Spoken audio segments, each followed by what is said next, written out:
my head held high. I'm walking around with my head held high. You know why? You know why? My dreams are reach, I can see those lights. My dreams are reach, I can see those lights. They on the other side. I'm walking around with my head held high. I'm walking around with my head held high. You know why? You know why? My dreams are reach, I can see those lights. My dreams are reach, I can see those lights. They on the other side. Welcome to Would You Marry You, where we have candid conversations about what you are bringing to the table. Today we have a very special guest, a singer-songwriter, Paula Slow, and we are going to have a very good conversation about being single after being married for a very long time as a widow. All right, so welcome to the show. Thank you. Thank you for letting me come. I am so excited to hear what you have to say. My second husband passed away, and being single after having a long marriage is pretty difficult sometimes. So can you give us a little information about your background and what all has been going on with you lately? So how far back do you want me to go? Well, let's go back to when you got married. Oh my. I just said this to somebody today, I can't remember who, but before I got married, I had not dated a whole lot, and I'm very confident of myself. So I think in high school they were afraid, and after high school I went with a friend somewhere, and his dad was the superintendent of the school system, and we were at his house having cookies afterwards and milk, and he said, "Oh yeah, there were lots of guys who wanted to ask you out, but they were afraid to." I go, "You tell me this now after I'm out of high school? Why couldn't you tell me that then?" So I didn't date much, and when I did, I lost interest. There were things that they just do that I just couldn't handle. So then I was praying and I said, "God, give me somebody that's a little bit of a challenge. Be careful what you pray for." And so he appeared, yes. Wow. But it's a long story, but it was really cool because it was God. It really was, because I call them God things, and I even wrote a song about God things. It had nothing to do with that, but God does God things all the time. He does, he does. Yes. So how long did you guys date before you got married? Oh gosh, let's see, when did I don't even think a year. That is so awesome. What happened was I had been working on a ranch out in Colorado. I had been singing, but I quit, and I had gone out there on a dude ranch, and then they wanted me to come back, since I wasn't going back to singing at the time, and take care of their daughters and stuff. Well, then they wanted me to stay after the dude ranch part was done and go to their farm with them and go to Fort Collins, Colorado College or something, but I wanted to go home. So I went to my sister's church, and they were dedicating one Sunday this man and his wife to go run a retreat center in northern Wisconsin, in Rhinelander. And they showed their family. Well, there was my husband-to-be sitting there, and I went, ooh. So then I was talking to a cousin who was from another church, and she said, "Oh, I know them. I know the Slows. They go to our church." And then she goes, "We'll take him, Lord." And I said, "What do you mean you'll take him?" And she goes, "We'll take his son for you." And I'm like, I started laughing. Wow. So they had a young adult retreat that went up there. And I kept praying. I said, "Okay, where is he? Like, could you bring him?" And he would appear. Wow. And I'm like, okay, that's strange. And then we met, everybody met, and they were going to get into small groups and, have time to fellowship together. And I said, "Okay, put him in my group." Well, he wasn't in my group. But it was above the boathouse, and we're walking across it was a mansion up there, and we're walking across the lawn, and we hear from the balcony, "Hey, wait for me." It was him. I thought, I'm like, "Oh, God, what are you doing?" And then the last night, I said to the youth leader, I said, "Oh, this is so cool up here. I just really don't want to go home." Well, they need people to work here and volunteer. And he had me in the office with my husband-to-be's father and mother to talk to them. And I'm sitting in there, and the Holy Spirit says, "Now tell them what you think of their son." I said, "What do I think? I don't even know him." And I don't even know what I said. But when I got done with whatever I said, his dad goes, "Well, once you get to know him, you might not like him." Oh my. And they decided I should come up there. So in the interim, I wrote a letter to him because I felt like there were some things to say. And I really couldn't know that stuff about him, except that I saw how he interacted with his younger sister. Wow. And he'd been known as a jock. He played football, he played basketball, he was good looking, and that's what he identified himself as. And God had me write in that letter, I wish I had it. Write in that letter about how tender he was with his sister, and that's who he really was. And then once I got up there, he sat one day. It was like a hallway that you walk through, a mansion, right? And it was a sitting room, and he came and plopped down across from me, and I was reading a book, and he started saying, I was mad when you sent that letter. And I said, well, I don't think I wrote that letter. I wouldn't have any way of knowing that. I said, I really believe God did. Anyway, it was just totally God. Wow. And then his mother and I went up to Houghton Hancock. She was speaking, and she had me sing. And at the luncheon afterwards, somebody came up and said, is this your daughter? And she looked at me and goes, I hope that's not prophetic. But on the way home, I said, could I talk to Trib about, that I just, whatever. I don't know what I would say, right? And she said, yeah, I think that's okay. So I took a walk with him, and do you ever try to dig something out of somebody and you can't get them to say anything? Can't get it. No. And so I finally just told him whatever I told him, and he said, well, we were talking about the letter. He said, he did start to say something, and then I said, what did you say? And he said, no, it's too early. And what he started to say was, wouldn't it be great if I could marry her? Oh my. And that's what he said to me. Wow. So, and then God said to me, there are times where you're going to just stand back and pray. Yeah. And we even wrote a song, a friend of mine, and I haven't released it or done anything with it, but years ago we wrote it because, anyway, and that's true.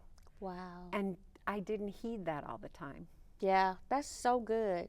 So in the process of getting to know him, because you really didn't, but you did. So God was showing you who he was. Yes. Is what you're saying. Yes. That is so powerful. What did you do when he did ask you? Or did he even ask you? Or did he just say, we're getting married? No, he did. He did? Yeah. How did that go? I was, yes, with that, yeah. Because I really, with all those little prayers and stuff, I knew that this was God. Oh, and he had spoken to me, and he had told me. And he also wanted to leave and go work in Ohio with his uncle, and his dad kept saying no. But his dad had a teaching. I loved my father-in-law. When we first got married, we clashed because he didn't like strong women necessarily, but over the years, we just wonderful. But anyway, he had a teaching about having expectations for people, and you stand right in the way of what God wants to do with them by your expectations. Oh, wow. And you need to realize, too, if your authority is wrong, you can't fight them on what they tell you, but you pray and have God remove that obstacle. And so I said that to Trib. I said, we need to pray. And within a short time, his dad goes, get out of here. Yeah, it's so interesting. There was a lady, I never will forget, when I was in the process of my ex-husband was, there were things going on. She was like, man can't change man. Only God can. Yeah. And there are times when it's not even for you to say anything. I didn't realize that, though. That's good. That's good. I didn't realize it, but I do now.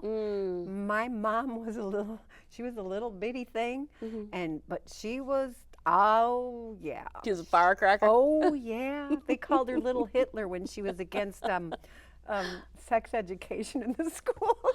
Wow. And so I didn't know when to be quiet. And that brings us to when he passed away. I've been reflecting over the year. It's been like since 21. And I thought, God, I would like another chance. Sorry. That's so good. Because I don't think I did things correctly or the best that I could have. And I see and realize that now. My mouth took over when I needed to be quiet and pray like you told me to. I didn't uplift him sometimes when I should have. Women, we're the nurturers, and we need to be able to nurture them and help them when they can't see where it is God's trying to place them, and just encourage them. And I didn't do that all the time. Not, not ever not do it, but I realized so many things that I could have done better. And so over the last few years, I've asked God, please let me have another chance so I can learn to do it right, and really help and nurture and be that person. In Philippians 2, we had this in our marriage, but we didn't always live up to it. It said in 4 and 5, it talks about putting the other person first, everybody else first, and not count it important that, you're the main thing. So it's like, it's talking about a give and take thing. And I thought at the time when we picked it, boy, that's not like the usual marriage verse, but boy, it is. Yeah, it's so necessary. I think that we kind of miss that sometimes. Yes. We miss it. It's not that you are putting yourself on the back burner. No. It's that at that particular time, the person that is in the need of that encouragement, that uplifting, whatever it may be, even though there may be something going on with you at the time, put that thing to the side to be able to give to the other person what they're in need of at that time. And you're right. I don't think that we think about it at that time, but hindsight is 20/20. So you guys were married for 43 years. 43 years. We had just had our 43rd anniversary when he passed away. Wow. Wow. So what has being single since 43 years with one person been like? I always said, he had said to me several times during marriage, he said, when I die, or, whatever, he goes, how did he put it? Oh, there's going to be men just coming out of the woodwork. He always thought when I sang that these men were always after me. If it was like these men that were like in their 70s. It's like, I don't want that one. So anyway, I'm just like, and he'd just say that, and I'm like, I don't want another man because I couldn't get you trained. Why would I want to go through that again? You know how many years it took to train you? And I didn't even get him trained, is what I said.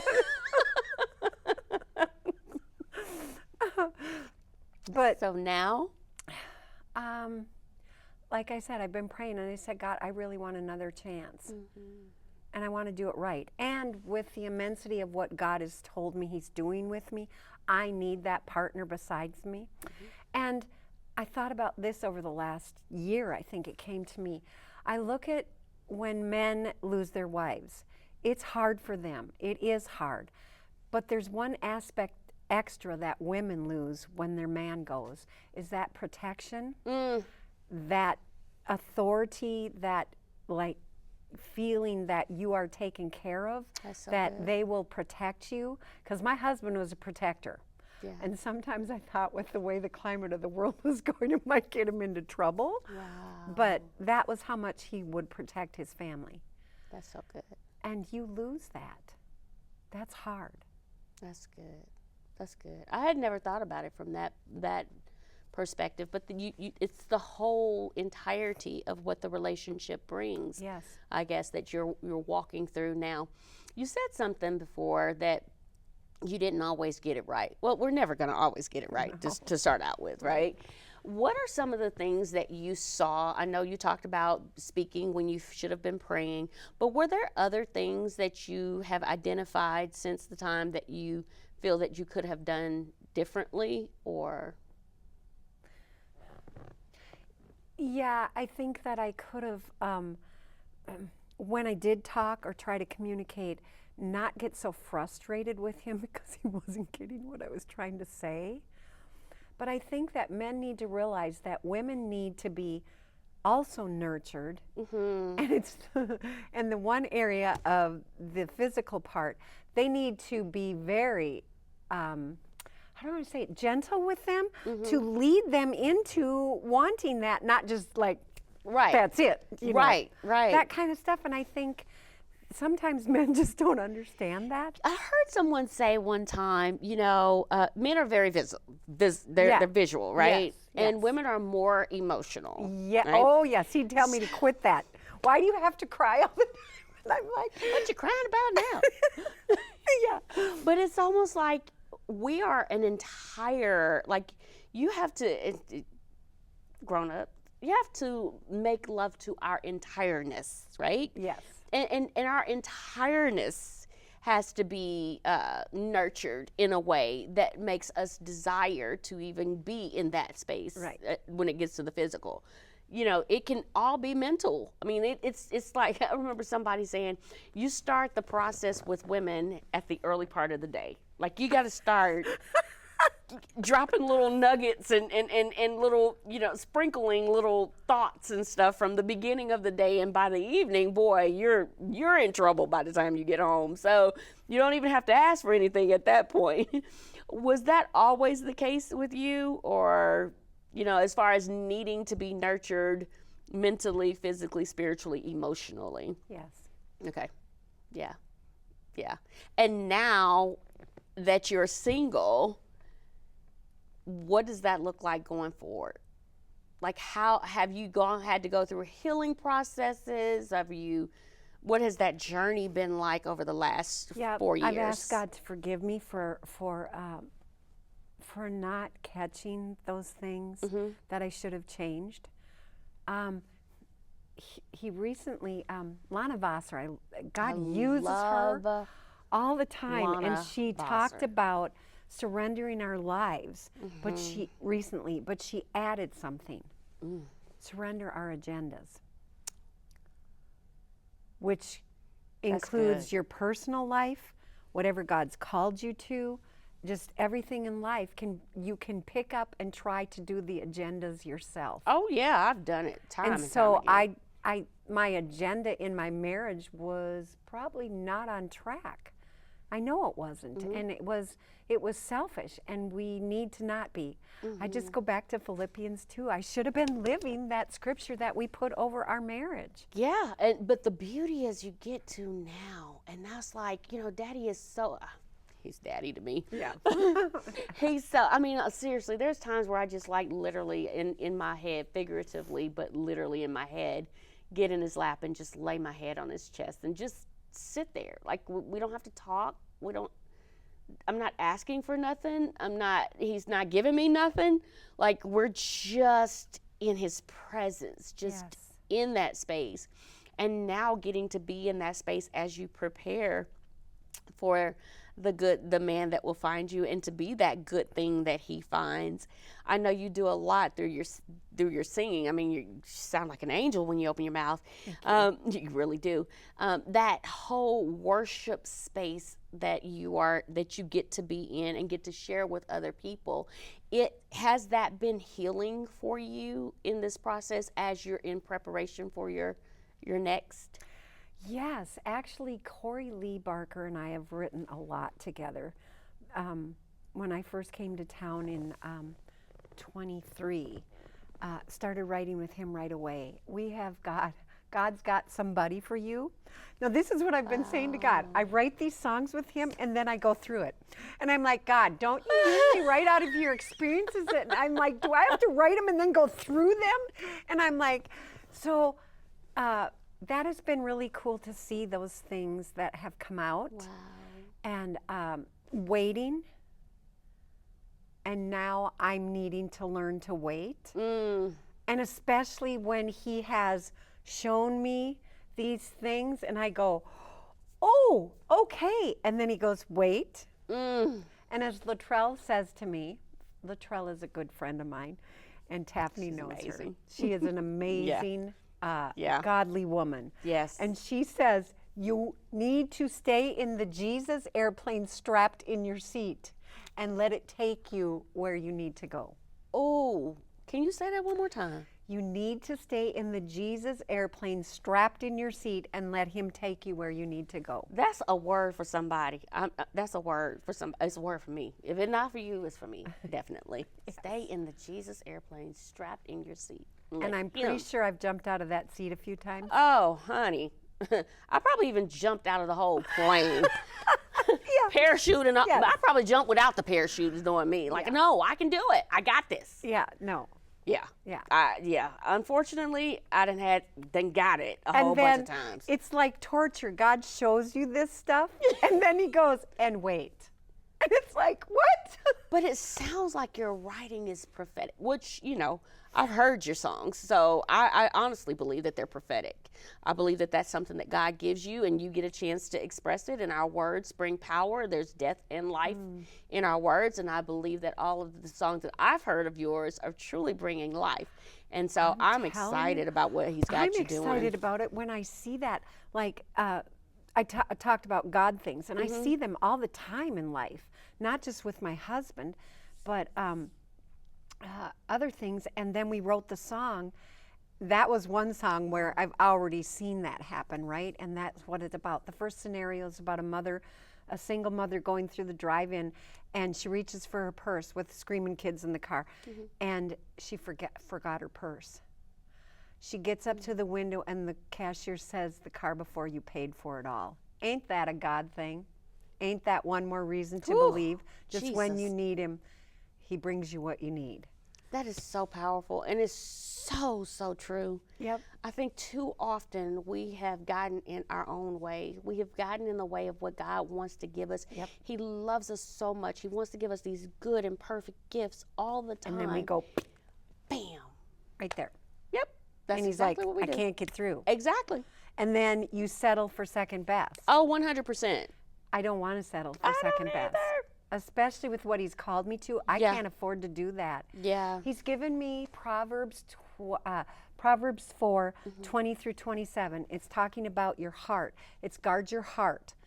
Because out of your heart is what flows, right? It's don't let life distract you, the world distract you. Stay on the path. Don't go off to the left or get detoured and end up, Yeah. in a bad place. Yeah. And I'm watching. I'm like, and my daughter sat me down recently and said, you've lost your humility, and it's like, Wow. you're not where you need to be. And I'm like, well, I said I've already been going back to God and saying, hey, I need help with this. Right, Yeah. And so it was good that she sat down and said that to me, but I was able to tell her I'm already working on that. Yeah. And but it's hard. And then, like I said, for God to show you this, and he did show me this with one other person before. Wow. In the last few years, but it did not work out. Yeah. He chose to walk away from me. Yeah. And so I'm like, God, don't do this again to me. But the beauty of it is, and my daughter gets on to me all the time. She's like, Mom, it's time for you to start dating. And I'm like, I ain't got time for people right now. I know that sounds rude, but I mean, honestly, I got to be ready too. Yeah. Yes, everybody else can see that I'm ready, but I have to be ready. And the amount of time that it takes to nurture a relationship, I don't know that at this point in my life that I'm willing, not that I can't do it, but that I'm willing to give up my me time yet. I want my me time right now. I'm just being honest. But that whole space of getting prepared to introduce someone into your world and to be introduced into their world. Yes. Sometimes we think that we're ready and we're not. And so even the process of dating and getting to know other people, it really lets you know and them know what they're willing to deal with and what they're not willing to deal with and how they're willing to work through it or not willing to work through it. So, I mean, sometimes it's a blessing when people walk away. I'm like, because God said, I'm bringing that person. Well, I thought it was that person, but I believe it's the one that he's bringing now. And he said, there are things I need to do in his life and things I need to do in your life before I bring you together. Yep. Well, the vision that Luttrell had shows that. Yep. I mean, he told me the same thing. He's like, there's still work that needs to be done, and he started telling me about not who he was, but the character of the man that he's bringing. And I'm like, well, I'm not ready. He's like, he's already been prepared to wait on you. He has been prepared. I have prepared him to wait on you. So when you hear stuff like that, you're like, I can just keep on living my life because I know my daddy already got me. He's got a good and perfect thing for me. Yes. And I'm going to be a good and perfect thing for that person. So it's beauty in waiting sometimes. It's not always easy. No. But it's beauty in it. Because I'd much rather wait for the Isaac and not the Ishmael. Yes. Yes. When I think about that, I think about that a lot. I'm like, I don't want the counterfeit no more. I'd have had I don't have them. Yes. I don't have time for it no No. more. I don't have the grace necessary to But it's to also take, to do difficult that when anymore. you have men that are interested in you and you're like, Yeah, but you ain't the one, boo. yeah. Daddy ain't tell But me it it's was you really yet. hard. It is hard because we're women, and it's just like I was, another conversation I was having earlier. We want to be nurtured. We want to be cared for. We want to be led. Honestly, Yes. it's a desire to submit to a person who knows where they're going. Yes. If they're following Christ, we have nothing to worry about. Right. Because we can submit to the authority that has been placed in them and the natural structure that God has placed for the family. Yes, but that's been lost in our society. They don't get it. They think that the man is just going to lord it over you. Well, that's not what God says. Nope. No, he's to give to you. Again, Philippians 2, giving to each other. Yeah. And it's a mutual thing. Yep. When it becomes like that, that's abuse. Yeah, it is. And I will bring that up. I have a song called That Side of Goodbye. Yeah. And I wrote it because I saw it's always the man that leaves and leaves these poor women just a mess, right? And I thought, I want the flip side of that. So we wrote That Side of Goodbye. This is a picture perfect moment. Watching your tears come crashing down. You messed up. It's time to own it. And of course, Corey likes these little sayings. Baby, peace out. I love it. And it's like she said, I've seen what you've done. I have the proof. And this is all on you. And then, so she's walking out. And when I've sung it live, I have had so many women come up to me and say, I was in an abusive relationship. That made me cry. That's so good. And Patsy had said to me when I told her about the song, I think I sang it the night she was at the show. And she said, that is for women who've been abused to be able to stand up and walk out, and that's exactly what has happened with it. Wow, that's so That is awesome. so powerful. Yeah, is that the one that you sent me for the? Yes. Okay, yeah. Yes. I absolutely love that song. Yes. I love that song. We're gonna have to use that in the. And let me tell you, there is within our Facebook, Instagram, there is a community there picking up on the artists and famous people and pretending to be them, imposters. And I gotta say, I've tangled with some of them, and it's absolutely abuse. So I dedicated it at our showcase for country radio seminar to all the imposters out there doing that. That is so Because I said, I've never been abused in my life, but I have been now. But you have been. Yes. That is so, so good. Wow.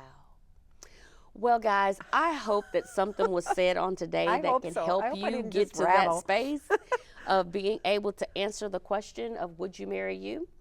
Because ultimately, we're the common denominator in every relationship. So don't just be a hearer of the word, be a doer of the word. Yes. All right? All right. See you next time. I can see those lights, want you to reach, I can see those lights, they on the other side. I'm walking around with my head held high. I'm walking around with my head held high. You know why? You know why? My dreams are reach. I can see those lights. My dreams are reach. I can see those lights. They on the other side. I'm walking around with my head held high. I'm walking around with my head held high. You know why? You know why? My dreams are reach. I can see those lights. My dreams are reach. I can see those lights. They on the other side.